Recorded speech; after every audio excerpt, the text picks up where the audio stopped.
So I was doing a presentation earlier today and I received a question, and it's a question that I get quite a bit. And so I thought it might be helpful to do a short video addressing this.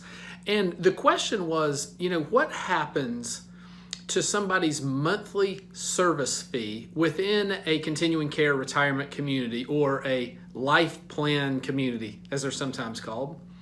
What happens when there's a couple and one person is living independently in an independent living unit, not receiving any care, and then the other person needs care, assisted living or nursing care or something like that? What happens to the cost on a monthly basis in that scenario?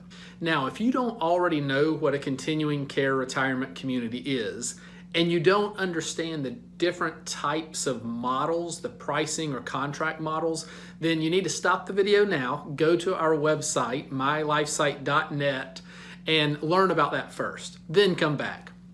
But back to the question. So if it's a fee-for-service contract, in a type C, as it's sometimes called, in that case, what happens is if one person needs care, then typically the monthly rate for the person still in independent living will drop to reflect a single occupancy rate instead of a double occupancy rate.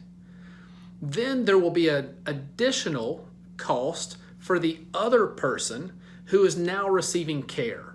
And whatever that cost is, whether they're in assisted living or nursing care, whatever services they're receiving, that cost can be different.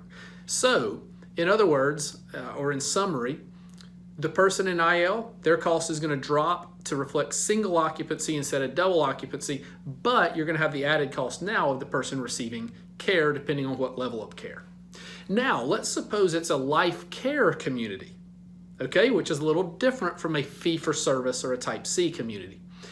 If it's a life care or type A community, as it's called, in that case, it's going to work a little bit different. As you may know, a life care community means that your cost doesn't change as you go through the different levels of care. There can be differences from one community to another, but for example, or for the sake of example, let's just say that your monthly cost doesn't really change when you go from one level to the next. In that situation, with a life care community, when one spouse goes into care, or even if both go into care, their monthly rate, they still keep paying that double occupancy rate that they were paying before. So unlike the first example, you don't have a thing where it drops and then the other spouse is paying more. They were paying a double occupancy rate in independent living. That double occupancy rate just continues. That's part of how that life care contract works. As I said, there can be some nuance to this. There can be some differences, one of which is it depends on whether that person who is moved into care is deemed temporary or permanent. Some of what I've just described can be a little different depending on whether it's a temporary or permanent move. But generally speaking, what I've just described is usually how you'll find that this works. So I hope this has been helpful.